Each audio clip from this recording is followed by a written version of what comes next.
Hello, hello, hello, everybody. Welcome back to another episode of All Nick Stuff. We are broadcasting, of course, from the greatest city on the planet. That is, of course, New York City. I'm one of your co-hosts, Eric Holzman. I'm here tonight. We're here to discuss the Knicks playoff performance thus far. They're up 2-0 in the best of seven first round series against the Philadelphia 76ers. As you guys know, I don't do this show alone because it'd be quite boring if I did. So let me bring in my two co-hosts. Let's grab Joe and let's grab Ty and let's say hello to the world, guys. Hello. What's up, world? What's up? Yes. Yep. Joe's got it right there. 2-0, man. Sure. Strange how they got there. Both games could have gone either way. Mm-hmm. Yep. Second game had a little bit of controversy at the end, which I feel like controversy surrounds this team no matter what they do. So, but they are up 2-0. So that's a good thing. I will get into. We're going to recap the first two games and we'll talk about what happened. We'll get into all the mess that happened after the game. Joel Embiid being Joel Embiid, I guess is the best way I could describe that. But Tyrese Maxey has surprised me with how he's handled it. They've been two very different players, two very different responses by their two best players, and to me, little telling. It's a little bit telling about where things are within that city right now. So we'll get into that, all of that.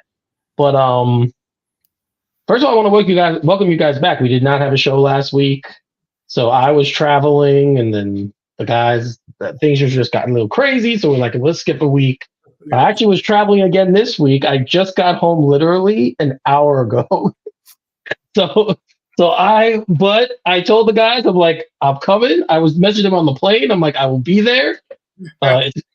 It's crazy that technology has come so far that I can message people from the airplane and tell you guys, I'll be here, right? It's crazy that we have Wi-Fi up there, but it's also an awesome feature. So yes, welcome back, everybody. Welcome back into the fold. And we'll start out, of course, with the game one and the game two recap. That's the best place to begin.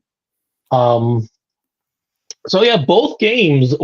I know what I felt was the biggest surprising thing for me in both games, but I'll let this open to you. Either one of you could jump in. What was the biggest surprise from both of the games so far? Brunson. Yeah. This is all I kept thinking about, actually, was the Atlanta series with Randall and what can happen to an offense when you're relying on a single player as much as you are, and how a defense can kind of shut down on you in the playoffs. I mean, I haven't seen a box and one defense since I could tell you how long. But no, his struggles were very surprising to me. I mean, I understood that the defense clamped down on him and everything like that, but he also was just not hitting shots that normally he would make. So that was the most surprising part to me, definitely. Yeah, that's definitely been probably the huge one. The big one is definitely Brunson's performance so far. Ty, what about you? I just think it's literally Brunson is a little bit of a surprise, but a little bit not too much shocking for me that they would zero in on him. He's their best player. So, if you don't believe that they have a second star, which is really what most people think, that they don't, well, they think they don't even got a first star. If you really wanted to keep it a buck, they Brunson as being someone who's not even on a star level, although we as Knicks fans tend to buy that he is a pretty special talent. But really what came down to me was the biggest surprise was the help, not like the movie The Help where they turn a piece of pie into, the caca became a pizza pie. We're not talking about that kind of help. We're talking about the fact that the best player that's been on the floor in two games may have been Josh Hart, which Agreed. is absolutely friggin' ridiculous. When you think about when we first got Josh Hart, we nickeled and dimed about the the exchange, with Cam Reddish in the first round. I think we all kind of had a little bit of complaint about that, being that we offered a first round and what was the throw in, which is Kevin Knox, which is sad enough. He was a throw in to that first initial trade that got Cam here, and we're like, well, now we're giving up extra picks to get this guy now. Not that we worried whether or not the talent balanced out. It was just that asset management made us question that move by having to add in a pick. Yeah. But now we move forward. We've had a guy who came in, and Eric, just as well as anybody, when I thought about him, I said he came in with the snarl. I said he had a lot of light skin energy. You guys can't say that. I can say he had a lot of light skin energy. However, when I noticed that about him, I'm like, look, dude, you got to prove that before you come here singing Ja Rule songs, everybody comes here with a plan in mind about how they're going to take over the city, and they really just failed miserably when trying so. But what we saw was a guy who came in and he changed the complexion of the team as soon as he hit the floor. He changed the Knicks in a lot of ways with his energy and effort plays, and they went on a hell of a run when he came on. So we see him get the extension later, after we obtained Dante. Obviously he gets the extension, and we question those numbers still, saying, well, we know what is he great at? We know rebounding. We're like, do you really pay a guy that kind of money? That guy who's been a notorious role player. Mm-hmm. Well, we are now at the point where we are going to shell up. That means shut the hell up about Josh Hart, because for two games now, that dude has been the best player on the Knicks. Worth every cent. Been close with what he's averaging 20 points and 11 rebounds. No one had that on their Nick bingo card, and no one would probably even believe that if you were to tell them at the beginning of the year that Josh Hart would be your best player on the floor come playoff time, and he would be shooting the lights out. And that's what we're seeing from – he was the biggest surprise. I mean, I would throw Deuce McBride in, but Deuce has been always coming in, off the bench and providing that spark. So not a lot of shock there.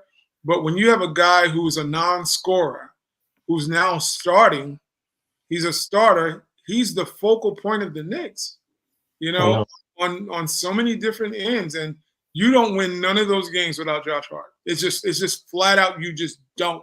The effort, rebound plays, the shooting, the tenacity, just the snarl and nastiness he had towards Philly, and the crowd, they feed off of it. You watch any of those plays when he yells at the crowd, they go nuts. So, that to me has been the surprise, is that guy's the best player right now. It's kind of what you could call nickness. He's displayed a lot of nickness. Yeah. Yeah. At least traditionally, right? Like what we're known for. Definitely.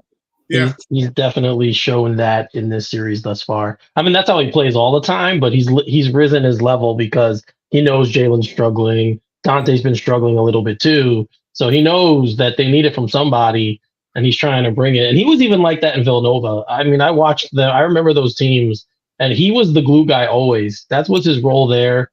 And yeah, he's still playing the same way. That's what gets him his money. So shout out to him, as you said, Ty. He has been the best player. But for me, the biggest surprise has been the slow starts. In the playoffs, I always think, especially when you're home, I feel like the energy is going to be so high that you're going to get off to these really fast starts. And I know the Sixers defense has something to do with it. They have been they're like Joe said, the box of one and how they're defending Brunson has been really, really effective.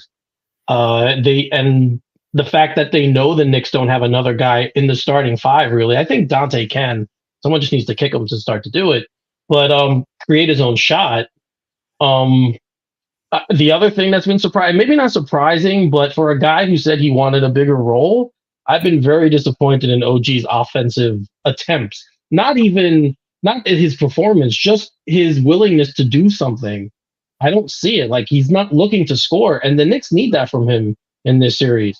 They need the balance so Brunson can have space to do what he does. And yeah, both of those things for me have really been surprising in the first two games, but it hasn't hurt them overall with the end result. This team has been resilient all year, right? So we're used to seeing them go down and stay in games and fight and come back. So yeah, that's been there all season. So even though they're not starting fast, I always know I'm like, they're not out of the game. I never feel like they're out of the game. Exactly. So yeah, but oh man. Do you think that he's injured still? Because we've seen that little things with him a couple games when he was still nursing through all of the little nicks and knacks as far as the injury. They're funny. The nick and knacks of the injuries when he first came back, I think it was the second game we saw him kind of be a little trigger shy as far as because of the inflammation in the elbow or the injury. It seemed like he's playing a little bit more tentative than he was on the games where he was, supposedly now back feeling himself. I just wonder if that plays a part in what we're seeing because he's not looking to score. I mean, I shouldn't say that. He's had some moments, but it's never been the aggressive moments that we saw from a guy who was trying to prove that he was a scorer at one point during his team. And his shot doesn't look right. Yeah. He's scoring by driving to the hoop. And that's how you break a box in one. You break it with shooting. Mm-hmm. Right. Yeah. Yeah. I mean, if Dante gets going, if Dante can have one of those games where obviously he hit the big shot the other night to win the game for them basically on the second chance, but still he hit the shot. So, I mean, he's definitely come up big when they've needed him to, but the consistency hasn't been there throughout the game. And that's what we need right now because you said you didn't think it was going to be a problem, but it's showing to be a problem is they do miss Julius Randle. Yeah. They miss his ability. Like, again, I'm saying this just in general because we know he hasn't been a playoff performer yet. Yeah. But just in general, what he brings to the floor is another threat. He's a guy who can create his own shot, get his own bucket if he needs to.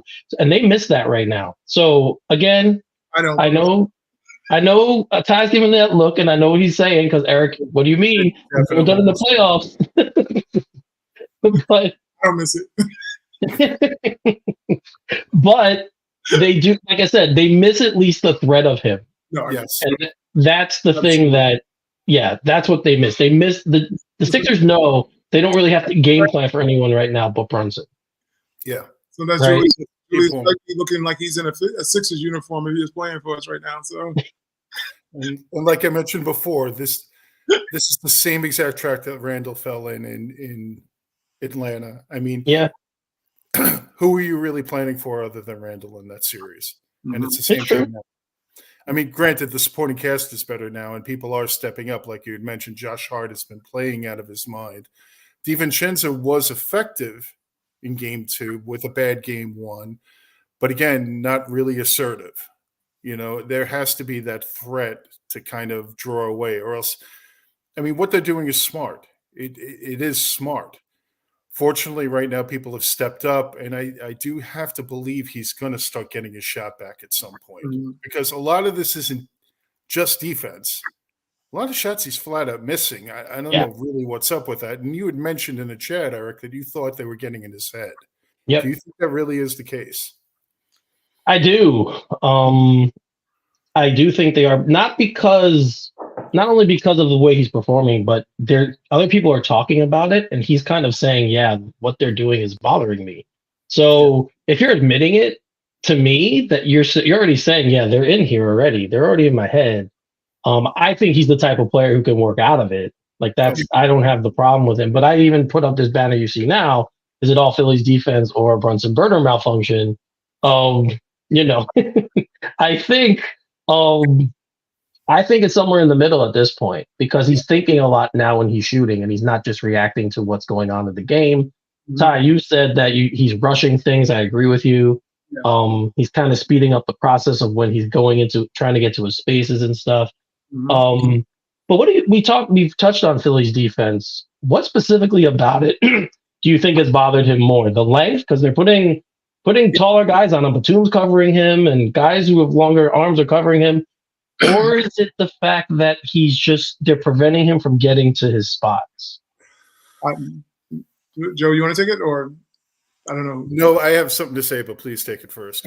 Okay. For me, I think you definitely have to go with the length. The length is a problem, but I don't think it's because Philly's necessarily bothering him, like with deflections. I think he's overcompensating for them being tall, and he's anticipating a lot of things that are not there. And when he goes to do his normal, I mentioned to Craig, he has this pinball way of playing basketball where he's bouncing off of guys. He's slowing up, and then they're bumping into him. He's got a very herky-jerky type game. It's very crafty. But now when you watch some of his shots are being overly floated, or they're banging off. They're like almost they're long. Yeah. Long, and then they bounce off. And I think he's anticipating these. He's saying, oh, they're tall. They're tall. Let me, I'm going to get this shot off, where he just needs to be crafty. He needs to pump his damn brakes. That's really what it comes down to, because he's probably one of those guys.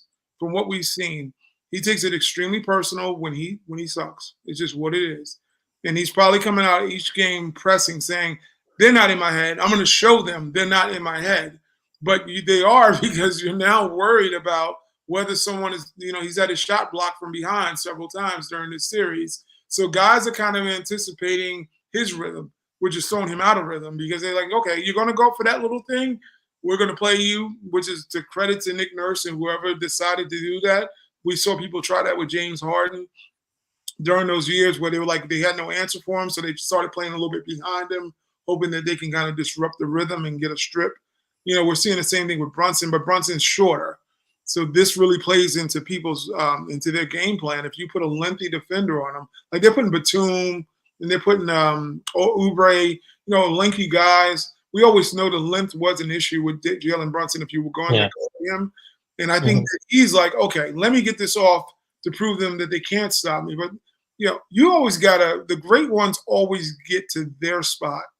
They don't care what you do. Yeah. And that's when the separation, if we're going to talk about about Jalen's levels, I think he's an all-star. I think he's a star in this league. But we also see a guy like Luka, because Eric had posed this question to me a little while ago. He says, who do you pick, Luka or Jalen? And he says, I would have never thought we'd had this conversation. And I do think if everything even, I'm taking Luka, simply for the fact it don't matter what you do with him. He don't give a damn. You could be taller, you could be faster, you could be stronger. He's like, I'm still screwing you up. I'm still gonna bomb on you, no matter who you guard. And I think Jalen is like, maybe I am a little shorter and gotta compensate for this now. And I think those things have contributed to him. And I do believe it's not so much as a malfunction. I think it's a mentality thing of him being aggressive but not being strategic.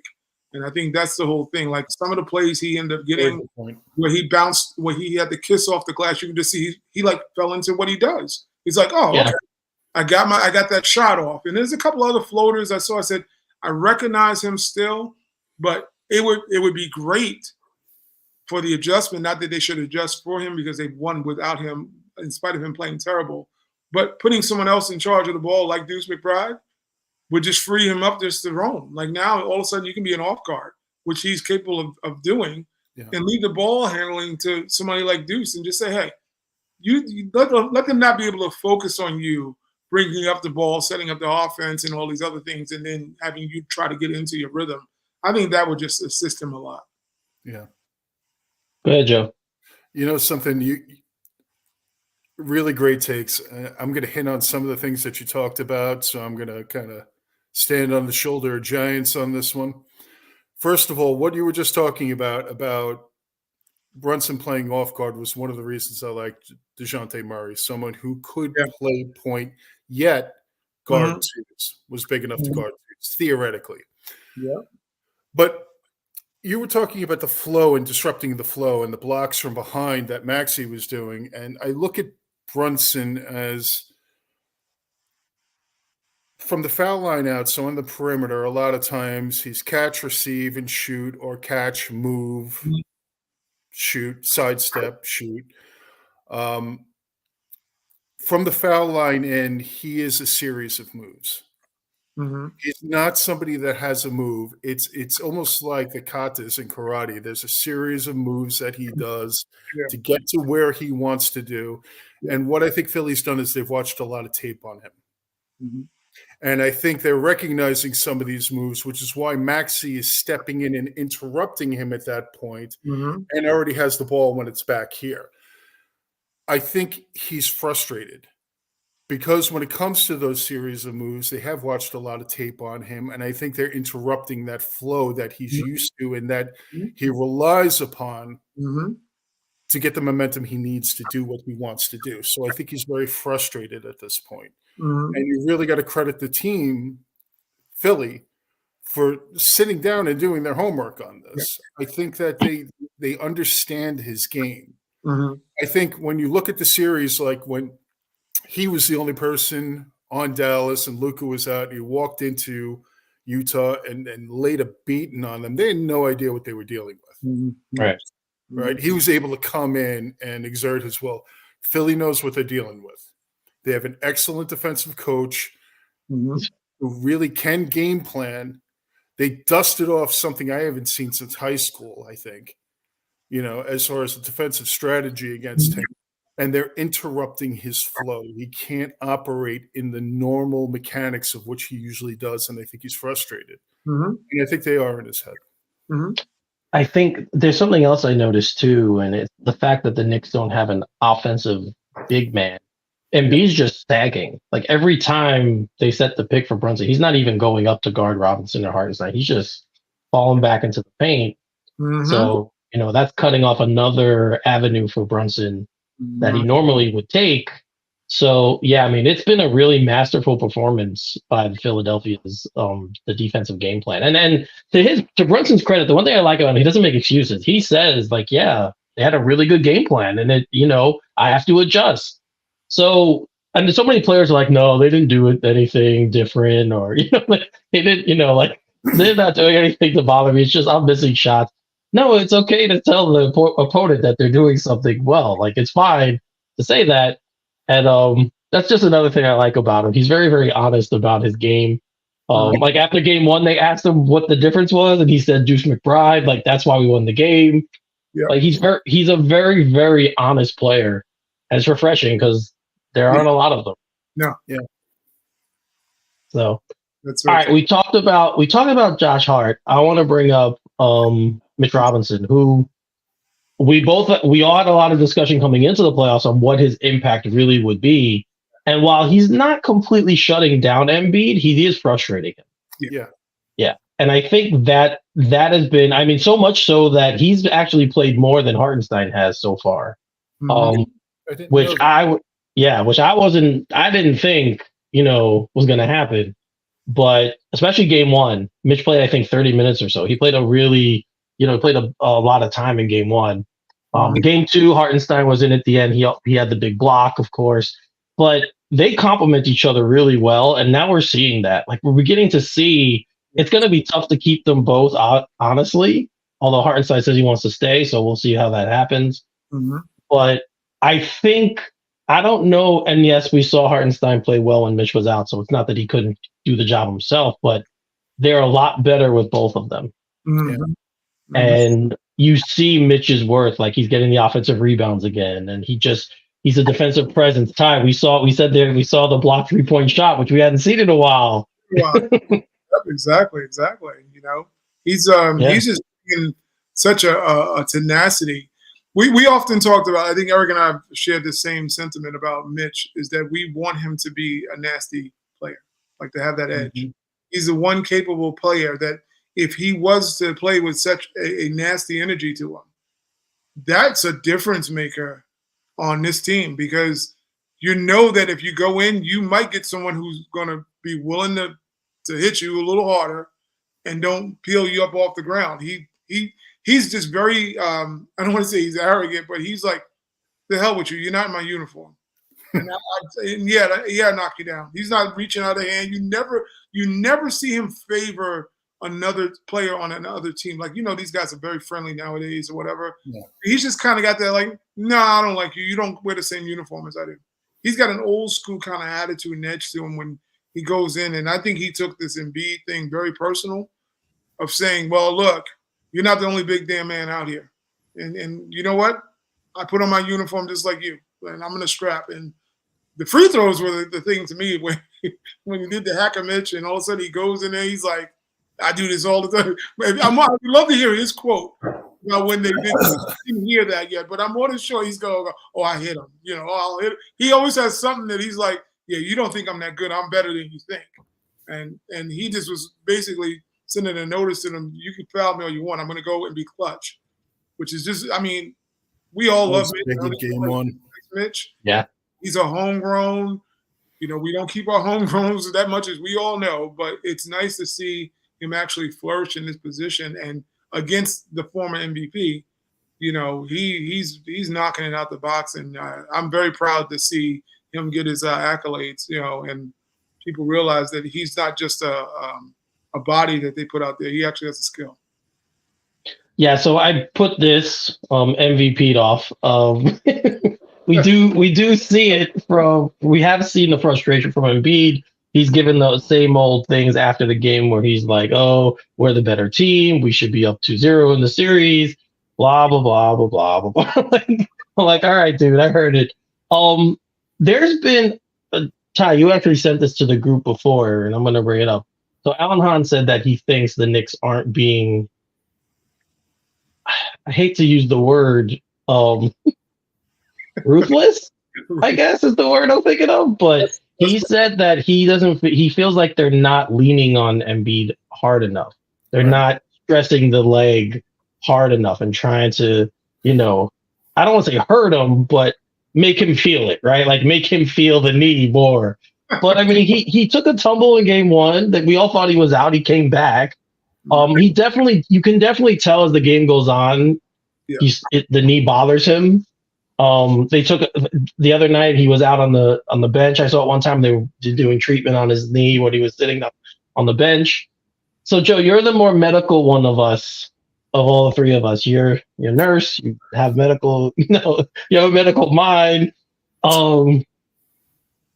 What do you think? Do you think they should be more? That's not what the league is anymore. This isn't a league of Xavier McDaniel anymore. It just isn't. I don't think if somebody did that, it would be looked at well by the rest of the league. I think in the 90s that like would have been fair game. I just don't think it's where the league is at right now. And, from a sportsmanship standpoint, I want to beat this team. Even when Embiid went down after that ridiculous lob off of the backboard, I didn't want to see him go down like that. You know what I mean? I want to beat this team, especially after his kind of douchey attitude about the whole thing. I mean, yes, they got screwed in game two. They did. Yeah, sure. But there's this whole kind of douchey air that I'd really like to see them just flat out beat them and not have it come down to his bum leg or a ref's call or something like that. But no, I don't think that's the league we're in today, Eric. Yeah, I kind of was. John in the group was saying that, they should do it. Like, yeah, he's kind of like, I don't agree. They really should. I hear what Alan's saying. And I was kind of saying, you're in. I was kind of saying the same thing though. I was like, it's just not. Because I said to Ty and I said to the group, I'm like, okay, but those plays that they did back in the 90s now are technicals and flagrants. Yeah. So you're not only hurting Embiid, you're hurting the team because you're giving them a possible free points and free possessions. And in this series where it's been so close, that could decide the game for you. Like that could be those extra possessions and extra points could be the difference between a win and a loss.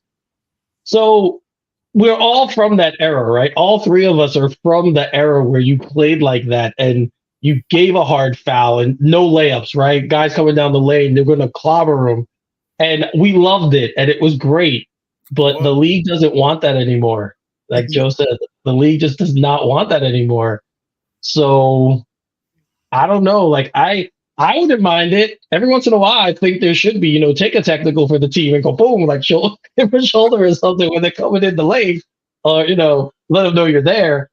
But yeah, nowadays, man, the guy will flop or do some like put on a Oscar-worthy performance, like he's getting the shot or something, and they'll call in and oh man. So I do think the combination of what's going on with the officiating and his knee is really bothering him. I feel like Embiid feels like he should go to the free throw line every time he touches the ball, whether it's a real foul or not. I feel like he just feels that way. Shaq famously felt that way, right? Shaq said he got fouled all the time, and so I feel like Embiid feels the same. But you know what? I like him. He plays a little differently when he's angry. Like he's not one of those guys who channels anger into playing better. He kind of rushes things when he's angry. So if that's what it takes, keep doing it. I don't care. Keep doing it. Keep leading on him the way you're leading on him. You don't have to hurt him, Yep. but go back in here. That's how you win now. It's all in the head. I have a question for you guys that I posted in the chat, but it was in the middle of everything unfolding. Can you guys, as long as you've been fans, remember as good a free throw shooting big man, like a legit big man as him? I'm going to say Hakeem Olajuwon. Yeah? Like you're talking about like overall shooting or just free throw shooting? No, free throw shooting. I would say Hakeem. I don't know what his career is, but when it comes to mind about a big man, maybe David Robinson also. He was very skilled as far as offensively. David played like a small forward in the center of his body. So I don't know what their free throw historically are, what their numbers are. But come to mind, it would be Olajuwon and David Robinson would be the two I would think. Because Embiid's hitting about 88% of his free throws. That's pretty scary. I think he's talking about Moses Malone. Are you talking Moses Malone? Yeah, that's probably who he's talking about. He's Philly dude. So, yeah, probably Big Mo. I don't know. I mean, I guess that's the interesting thing when thinking about it. I mean, Embiid's very skilled. He's one of the more skilled big men. Mm-hmm. But, I have a thing. We're talking about old school and taking out knees and pulling out pipes from underneath the ring and all that stuff, like with Triple H, a sledgehammer. I grew up watching Jimmy Snuka get pile drives on the floor. So trust me, the gore does not bother me, and the tenacity of people attack somebody physically. Yeah, I grew up on that. It's no big deal. But however, there's a different way of nowadays of handling these kind of situations. You just can't. These guys are not built for that. But he to me is always the one thing that is his mentality of how he approaches the game is why I think you can beat him without doing all that stuff. Because what he doesn't, the thing that he could do to destroy teams, he just never does, which is if he plays strictly in the post, there's not a guy or two or three guys that can guard him. He chooses to go out and play on the perimeter like a small forward or like a wing. You don't gotta kill him in the paint like he's some deep post threat that you're like, oh God, we're gonna be in foul trouble by the first quarter. He plays into getting beat more so. So you can maybe attack him, with I brought this up earlier about if you did a small ball 5, draw him out the paint, make him have to laterally move around. Those things will put wear and tear on his body because he doesn't want to move. Like Eric was saying about when it comes out to that high pick and roll, he's not coming out that much because he's like Mitch and Hartenstein. They don't shoot. I can just kind of fall back and wait for Brunson to come in and disrupt him with my length. So the Knicks are playing kind of into making him feel comfortable. To make him uncomfortable would be to make him more mobile, having to guard somebody out there and chase them. Because if you got a bad wheel, the last thing you want to do is run. So that could be him more than saying go throw him in the trunk and go get the bat. Like Allen. Allen's way old school to be. He knows better. Come on. He is so like Embiid. It's amazing to me his impact on the defensive end because they are night and day. When he's not on the floor, teams can score on them so easily. But when he's in the game, man, I mean, we all know how big a good defensive center is. We had one for many years and how he anchored the defense. So we know the impact they can have, but it's just not seen that much anymore. So when I see it, it's just really glaring. Like same with the Knicks, when Mitch Robinson's on the floor, their defense is better than when he's not on the floor. Like that's just so it's just cool. It's cool to see that position still have that weight, that defensive weight. Oh, just really quickly, I looked up other free throw shooting big men since Joe asked. Towns actually is a very good free throw shooter. He's the one of the ones that I noticed. And when you were talking about Embiid, I was going to say, it's kind of what the dominated post if he wanted to. Mm-hmm. He has a good game down there, but he never does it because they just don't do that anymore. It's just they're allergic to the post. KP destroyed people in the post. Yeah, it's just not the way the game's played. It's so weird to watch the evolution of things, but I blame Jordan for that too, but that's a different story for a different time. Jokic, good free throw shooter. Yao Ming was a good free throw shooter.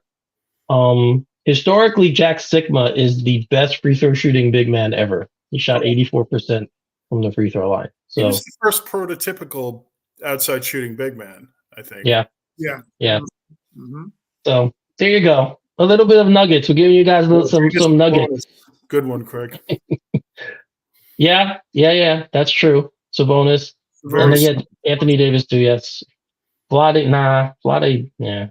No. Whatever. He's just so. When you think about big men, I'm like laughing. Like some of the ones I'm like, aren't they power forwards? Because I don't even look at them as being like. Yeah, I'm thinking about like the mammoth guys. That's what I see. That we're on the same page because like when Jokic. Yeah. He's a power forward. I mean, Jokic probably is a great power forward. He's just happened to be just so tall. You're not saying Ben Wallace, Craig. He better not. Hater is not a center. We do not know this guy. Who's Hater? Hater was not a guy we know. All right. So on the other side of it, Tyrese Maxey has been fantastic. There is nothing they cannot guard him at all. And for a team that prides itself on defense, this guy is doing whatever the hell he wants against this team. Speed. And yeah, the speed, but the shot making too. He's making ridiculous shots. It's weird. He's having a coming out party right now for me, because to me, he's been their best player, not Embiid. It's been Maxey. But it's getting overshadowed because they're not winning the games, right? So, he's playing fantastic basketball. If anyone's watching, and who's ever watching the series and doesn't say that, I don't know what basketball you watched in your life, because he's great. Yes. So I guess the question I really have, can he get better? Do you guys think he can get better? I think so. I mean, nothing for nothing. I mean, he's young. He hasn't hit his prime yet. He could be more efficient at what he is. Do I see him adding other layers to his game? Will he become more of a distributor? I mean, time can only tell. But you know what I was just thinking of when we were talking about the speed? This is a little bit unrelated, but one of the things that I think is working against the Knicks in this series, so I'm sorry about the tangent, but I'm old and I'll lose it. We got OG Anunoby to take care of the best player, to cover the best player on, and Craig just touched on this a little bit. They can't stay in front of him. This is what kind of triggered me off. Our defensive stopper is not a good match for either one of their best players. It is not really good defensively against either one of them. Like Craig said, OG Anunoby can't stay in front of him. And I've been watching him. He is not a good defensive matchup for that, or Embiid for that matter. So just wanted to throw that out before the old mind lost it. Yeah, I was gonna get to OG in a little bit. I kind of touched on it before, but I was gonna go into a little bit further. But Ty, what do you think? Do you think how much better do you think Maxey can get is the better question to ask? Maxey kind of, and this is a funny comparison because the one other guy can't shoot, but it's typical of what you've seen. He reminds me of John Wall, just a better shooter. Like the speed wise, like John Wall would blow you off the floor. Like when he got the ball and he ran with it, good luck. You're not going to stop him in transition. He's athletic enough to finish at the rim.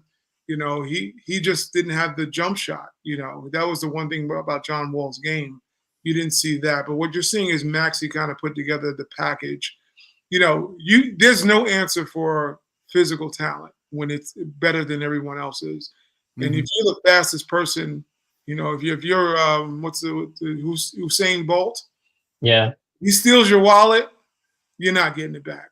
You're just gonna, I don't care. What are you going to jump on a Ferrari to go chase down your wallet? Then he can dip down, an alleyway, so you're really never catching him. That is Tyrese Maxey right now. He's just maximum. Max would be a good word because his maximum speed. No one in the league is stopping that if he comes off the best pick. Because once he comes off that pick and that curl, you got an instant second to either step into that paint and take him away at the circle, which I brought up today. You got to just show very tough on that circle. And what he's also done, you've seen him even with Josh Hart. Hart shows, I don't think he's showing hard enough either, but when he does show, Max is like, boop, boop, boop, and he's already around him still. Because it's like you have to be very detailed on coming out as soon as you see him make way. you got to take away the angle that you know he's more than likely to probably go after, because that's what he's been doing. It's like a Euro step, and then it's a layup, and you're like, oh, well, that didn't work. And he's going to keep coming back and doing it over and over again. The only time we saw it work was a guy like what Hartenstein said. He says, we did practice waiting for him to do this move. And that's why he was able to block him at the end when he went for that layup towards the end. But you're not stopping him. Does he have another level? The truth will be who he is when he's not fast anymore. That's really what it is. What he is when he's not fast, that's going to be his talent, because right now, speed, he's the Flash. That's really what he is. He's the fastest guy on the floor. But, if he loses some of that athleticism, now we're going to ask you how skilled he is.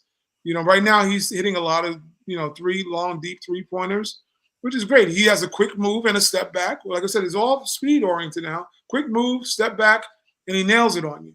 You can't stop that because his rhythm, once again, we talk about Brunson's rhythm, watch Maxi's rhythm when he's coming downhill or he's got that little herky-jerky move he's doing and he does that step back and he's worked clearly on it. He's a tough, from what I know, he's one of the hardest working players in the league.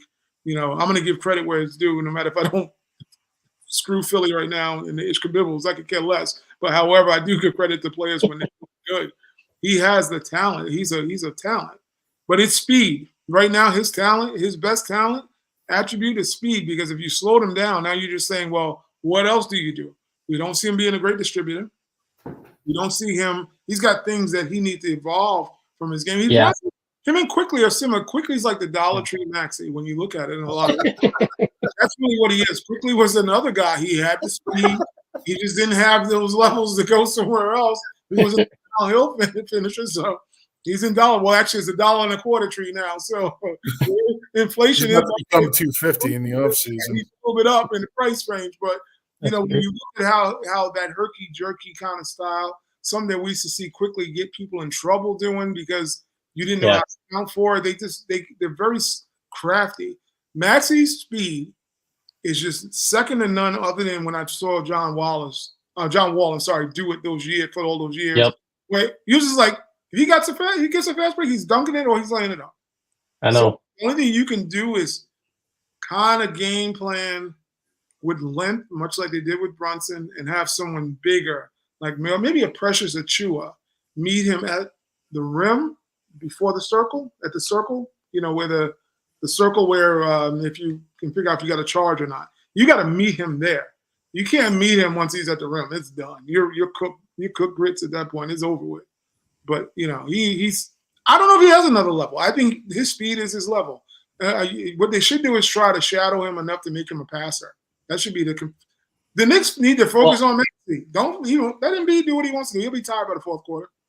Well, Maxey, in a recent interview I read, he said that he wasn't sure what was going to happen this year because they weren't sure what's going to happen with James Harden. But once Harden got moved and he knew he was going to be playing point guard, he started to focus on things that point guards need to do. So he has the mentality that he knows he needs to get better, and he works at his craft. So, but I will say I'm not a fan of that team. I'll be the first, I do not particularly like them, but I don't mind watching him. He is a fun player to watch. So I'll definitely give him his props. And I do think he has another level to go. It's the distributing part. And we'll just see if that comes in or not. We'll see if that's something he can develop. Because there's a lot of times I'm not sure a player can develop that skill. I think if you're a good passer, you either have it or you don't. But, we'll see how it goes with him because let's be honest, they're going to be around. If he's on that team, Philly's going to be a team we have to worry about. So, yeah. Coach just dropped something interesting in the comments. Also kind of hinging on what do we throw at him defensively because what we're doing right now isn't working. Mm-hmm. A larger bit of McBride. McBride can play him on defense. He's not going to stop him, but he may be our best defensive option on him, man-to-man. He's more physical too. Yeah. And his energy level, I don't think he would be a player that McBride is a beast. I don't know if people he is. The energy that kid plays with, and he like Eric always says, to Eric, he always says because he's a football person. Football player. Football first. Well, it is. The way well, we know he'll snatch a ball from Maxey, so we already know he's willing. He's like relentless too. He just doesn't maybe have the foot speed, but I don't think he's never not going to compete with Maxey every time down on the floor. It says, I'm going to be right there and by your side, which in football terms, I guess it would be if you were a corner covering someone. Yes. You would have to keep up with someone's speed and then find the opportunity when to stop him. I'm not the biggest football fan, but I do know a little bit about that. But that's almost like when you see McBride playing that role, he's playing him by his side. Like, I'm going to disrupt you. Maybe your rhythm. Maybe you know I'm there. That might throw off your rhythm also, because I'm going to compete against you. If you go up, I'm going to be right there with you. That could be annoying. That's the thing. You got to annoy him more than anything. So we touched a little. I kind of mentioned this before about him, about OG right now. And look, I know he's probably not 100%. I can definitely realize that, and I think the elbow is, like Joe said before, you can see in his shot doesn't look the same. Mm-hmm. Probably all impacts from what's going on with his elbow. That being said, he is going to be a free agent. He's going to want a lot of money. Now, I didn't go as far to say there's a New York sports talk radio host named Sal Licata who said he stinks and he shouldn't even be playing. So, I'm not going that far. I don't think he stinks. Obviously, we know how good he could be when he's healthy. Yeah. But it goes to this is now playing in my mind all the things we heard about him. He doesn't like to play hurt. Mm-hmm. You know, he's his effective. Like, some guys can play hurt and be effective. He doesn't. Now. Yeah, but he didn't. Like, that's the other thing. Some guys can play hurt and still be effective. He doesn't seem like that type of guy. At least right now, from what I've seen. So I know we have time yet, but what do you do going forward? What do you do? Because he's going to want a ton of money. Yeah. I'm not paying him a ton of money. So what do you do? He's going to get the money and we're going to give it to him. And I say, give it to him. Man, I don't know, man. You're tying a chunk of your cap with him. Look, man. I don't know. He fits this team well. We've seen how this team plays when he's effective. He brings an elite skill set to the table. And frankly, we can't just have him walk away. And frankly, you're comparing that. No, wait. You're comparing the salary he's going to get to our current salary structure, which we are like, we made a deal with the devil somewhere along the line to get some of the contracts we have. Like, you can't compare that to Brunson's contract. And they will probably sign Brunson in the offseason in like the $50 million range. So there's always this feeling like, well, I'm not going to pay him that much. And you pay what the market dictates if you want to keep your talent. To let him go without replacement would be a huge step back for this franchise. A huge step back for this franchise. I think fiscally, I think fiscally when I think about players. No, you're right. You're right. That's why, and like you said, they have to sign him. I agree with you. I'm not arguing that point. They traded away 2 high-profile players to get him, and he's like, you can't argue with the results. They've lost, I think, 3 games when he's played. So, I mean, it's hard to look at this, but it's hard for me to invest money, the kind of money he's going to want, in a player of his ability. That's the problem I have. It's not that keep him, fine. But if he's asking for, and you could say the market dictates it, whatever, I don't necessarily agree in this case. There are variables to every situation.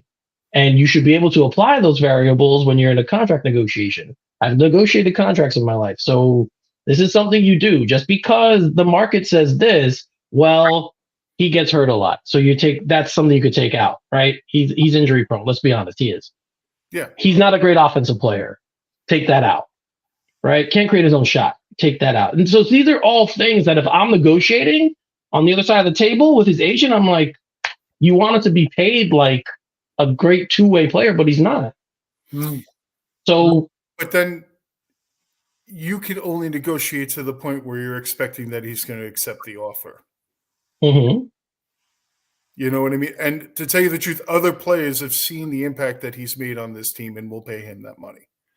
And then again, the only time that you could hold a firm line with that is if you have a replacement option. And we know how difficult that is. We know how hard this team is looking for those other star type players, and to get them here to maximize the Brunson window and not having much luck with it. You know, the thing with Anunoby right now, honestly, is he does bring something elite. We're not seeing it right now because I think offensively his shot is off.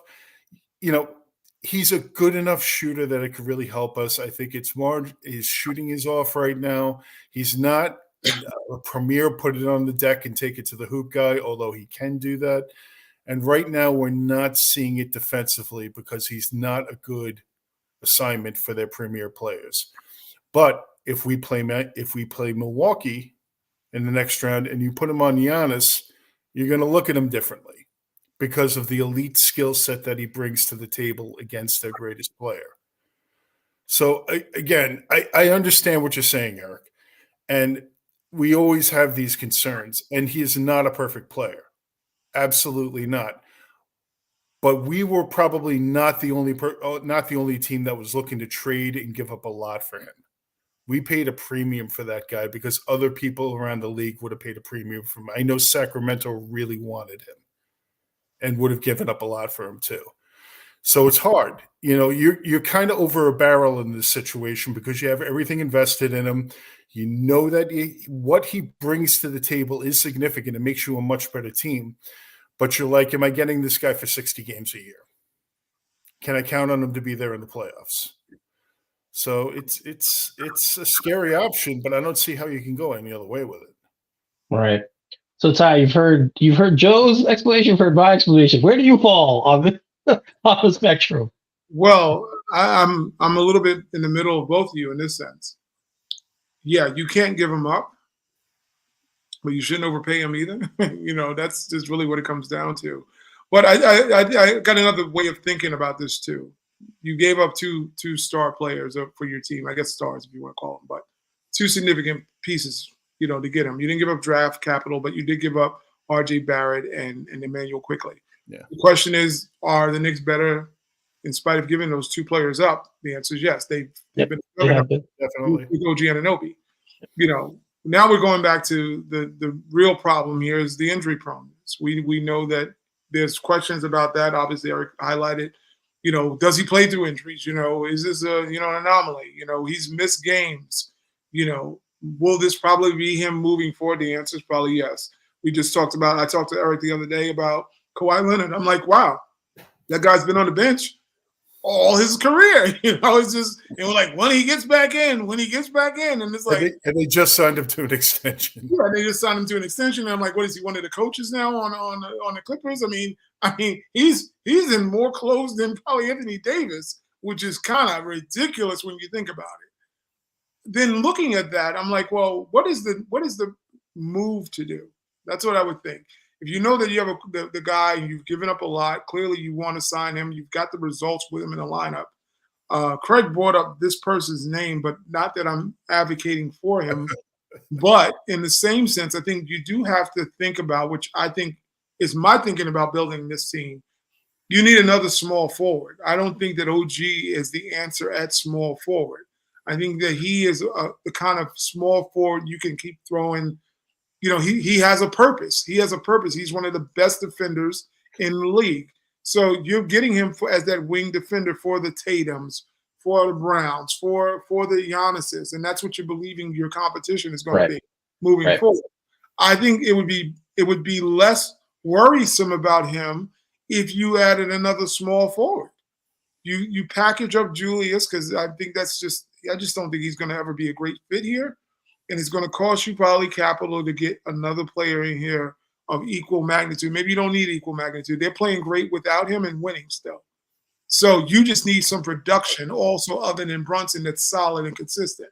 Paul George, younger, sign me up. That would be one of the best things because he's a free agent. Walk right in. We'd be great. We'd be absolutely great in the league. I think that's the thing you got to do is you got to compensate for the fact that OG's injury prone. And you will need a small forward when he's out. Because I don't think you can get rid of him. You've given up too much. Yeah. And you're winning with him in spite of him having lackluster moments. So, it's like, do you go out and hunt for, maybe you do call the Nets and ask them, what about Mikal Bridges? And what do you want? They're in denial, though. They think they're a player or two away. They are, but they would be very much in the non-denial if they can get all our draft picks. They become undeniable at that point. I just think that you definitely have to, and Eric knows the guy I brought up, I know Coach brought up, Ryan Dunn, a guy like Trey Murphy III is the kind of guy you go get. If I don't know, I know New Orleans is probably not giving him up anytime soon, which I wouldn't, but that type of talent is what you need to be seeking if you're the Knicks, a young, not fully tapped in, small forward. That's what you need to go and try to get from Randall, whether it's you can draft a player, I don't know. Maybe you can draft someone with that kind of talent level that can come in, but they won't be able to contribute automatically. But you find some insurance for Anunoby once you do re-sign him, and it's got to be on the cheap. That's really the answer that you got to look for, because all the things you both pointed out, you can't give him up, but you can't overpay him either, because let me tell you, he's going to clearly he's not going to play. Someone's going to pay watching that now. He's going to be like, oh, I don't know. I got a hangnail. I might not go tonight. Someone's going to pay him. If you hold tight on the dollars, someone else is going to pay him. He's unrestricted. I think but he'll find money in the open market. If that's what he's motivated with, he will find that money.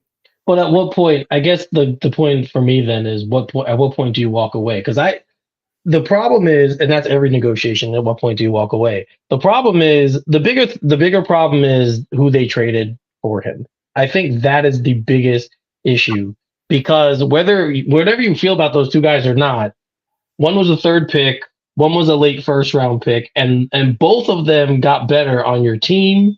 So, I think when they look at what they gave up for him, I think they're saying, we gave up a lot of young talent to get him, guys who represented the franchise well, guys who excellent guys, really good players. Again, this guy is a better fit than what those guys brought, so it made sense. Mm-hmm. And I see it from that point of view. From a player perspective, yes, I agree, 100%. You would want to keep him, but like I said, I'm thinking now as an executive. I have my, GM hat on, and when healthy, he's fantastic. He's everything you want. Stops the guy as a stopper. He's a 3-and-D player, an elite 3-and-D player in that, and that's what the league is now.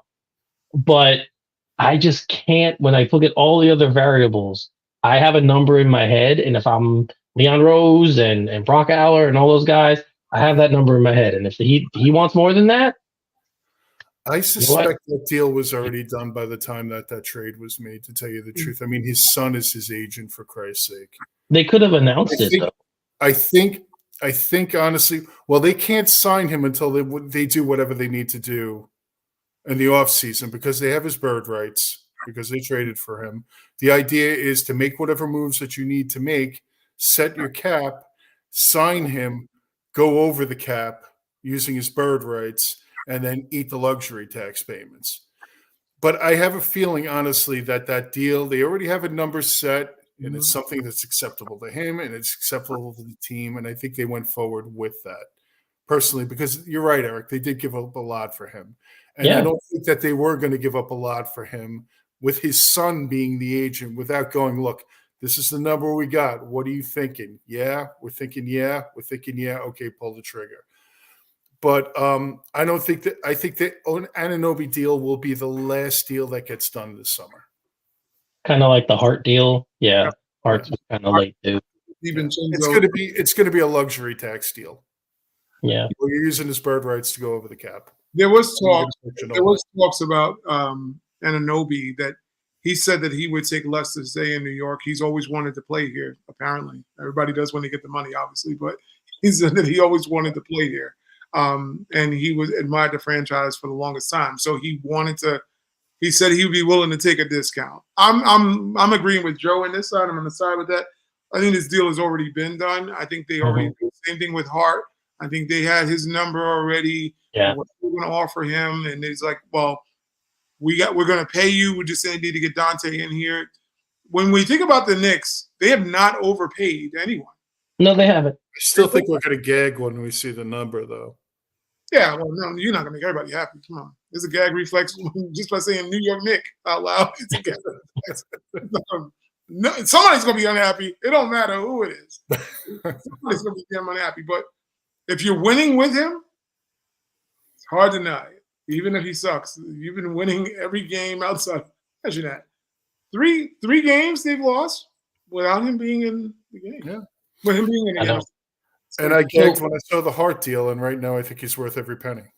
Oh, he's worth it. Yes.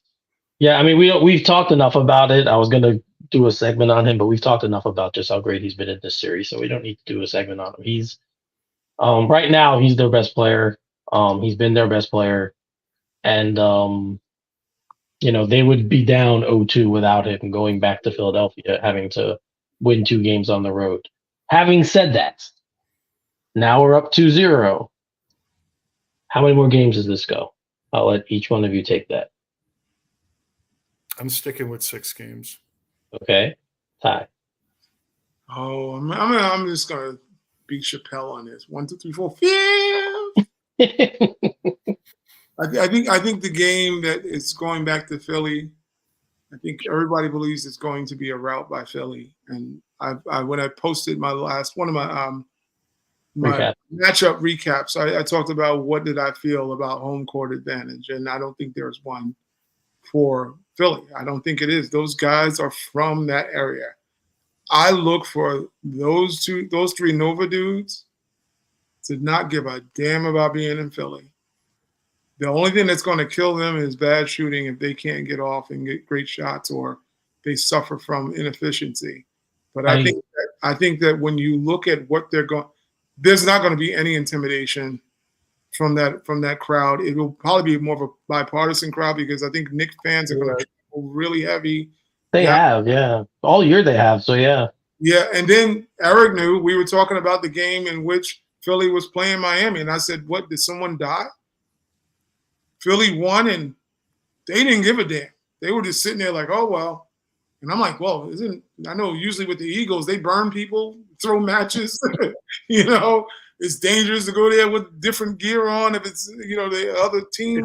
It's not a basketball town like New York's a basketball town. Yeah, and it's showing because I think during the height of the process, it gained all that fervor and everybody was loving that whole idea and the thought process of that.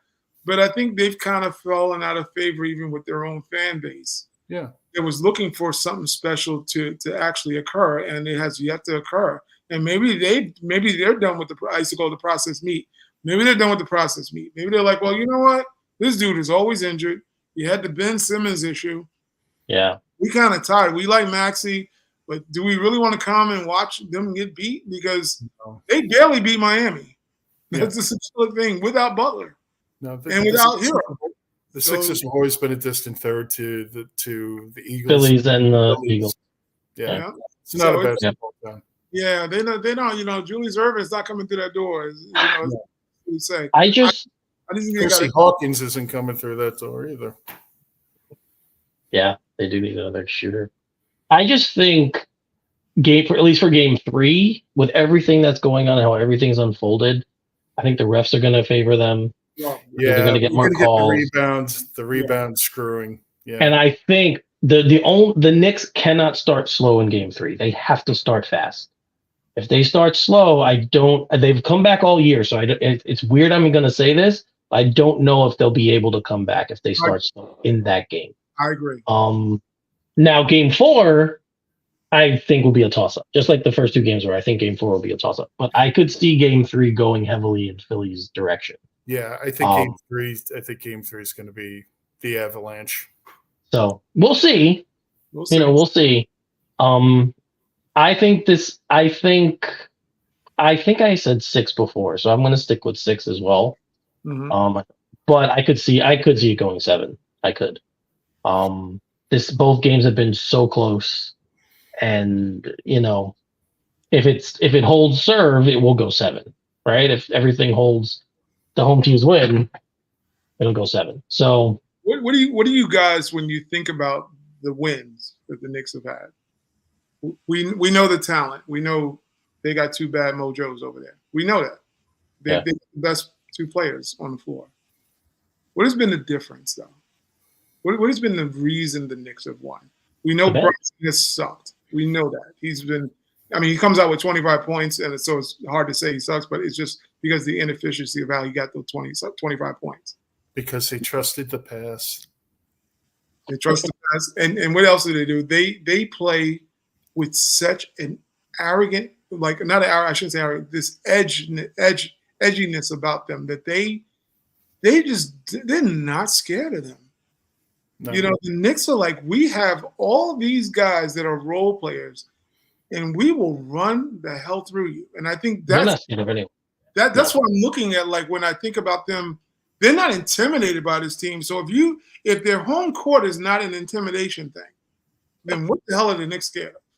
Going, because the home court is what you usually fold at, and I don't think they've beaten them. It's almost like the Lakers when we think about Denver, and they go, "Oh, the referees help you win." Well, the Knicks have beaten their asses all year. I know. True. It's like usually the second. That's what I put in my recap that day. I was like, "Well, think about this." I said, "The playoffs are 2 games, 2 different seasons. We might see different results because it's coming to the playoffs, and we haven't. The Knicks have still beaten Philly, so." We got to question this. Who's the better team? I know who got the better talent. Say who's the better team. And somebody's not intimidated by the team with the better talent. Like Tom Thibodeau has he says, don't get caught stargazing. And they don't stargaze on the Knicks. They come out and believe they're supposed to beat you. Well, Shaq famously says the other guys, right? Like it's how the other guys play that win series. Yeah. So right now, our other guys have played better than their other guys. Yeah. And that's go ahead. I have one question. Mm-hmm. What does Game 3 look like for Jalen Brunson? Better game. Way better game. I think I could see them stomping these guys. I think Brunson's a better third game. But it might cost the Knicks because if he comes out and has a great game, the rest of them may not. That's might be what happens. I think that's the thing, is finding the balance to keep him, you know, as the talent that he is, but while those other guys are still eating, because it might become go to Brunson because he's cooking. That might be the undoing of what has been a collective of this team playing together. That's what Cleveland has not figured out yet. Mm-hmm. I think my hope is that if he starts slow again, that he decides I'm just going to be a distributor now. Like I'm going to play point guard and just get the guys really good shots. Mm-hmm. We've seen he has the capability to do that. So that's my hope, that maybe he has a game where instead of having 35 and 6 assists, he has 20 and 11 assists. Like something like that, where he's much more of a distributor because he realizes the way the defense is playing him, he can't get those shots. So I have to do something else. And that would be finding my teammates. Again, that relies on guys making shots. So, you know, guys have to make shots. But Joe, I could see too him having a 45-point game, and you know, I could see that as well. He's due, right? He's been terrible the first 2 games, and but to Ty's point, that might not be the best thing. You're right. It might not be the best thing. I agree. It might work to Philly's advantage if he winds up carrying the load offensively and they just look to him. But, you know, I feel like the game that he scored the 61, they lost, right? They lost that game to the Spurs. Yeah. So, I mean, to both of your points, yes, it could work out in the similar fashion. If he has a great game and they lose. I'm not expecting them to win game 3 anyway, if I'm being perfectly honest. Neither am I. Yep. So I'll have the draft on the second TV. So you know, I'll be watching both too. I'll be watching the NBA draft. Of course, the Knicks will be first, but I'll be keep following the NFL draft. Sorry. Yeah. But you know, I don't want to say they're playing with house money because they're not. You want to put a team away and just finish the series. But normally in series like this, game 3 is the game that the team who's down 0-2 winds up coming out and just having that fantastic game, and they win it, and hey, we're back in the series, and then game 4 is tight. So yeah, they They have to. It's always the swing game. You got to win that. Right. I mean, technically, it's. I mean, unless you're like Draymond Green and you're hitting people in the chestnuts, literally, when you're up 3-0, you're literally done. It's usually an over, or like KD or whatever. When you're up 3-0, it's a friggin' wrap. You got to come. And that's why I think the Knicks, I mean, it's kind of a tricky thing because you can come out and put too much effort into game 3 to win, which is also will make it a detriment in game 4. So you got to be very careful how you go about doing that. But I think that their style of play, they got to just limit turnovers. If they control the turnovers and they're able to rebound, they're in that game. It doesn't, because what you're expecting is that now Tobias Harris is going to suddenly turn in and get you 30 points. Because that's what it would take. So you figure him to get 30 and the Knicks don't get no production from any of their other people that are not named Jalen Brunson. Because say OG comes out healthy, the Knicks need to bring in what they call him Bodega now. That's what they call Bojan. That's his new nickname in New York. I don't know how it got that way, but they call him Bodega. Bodegas could be very important on the road if they can get him that 18 to 20 points off the bench. He was huge in game 1, man.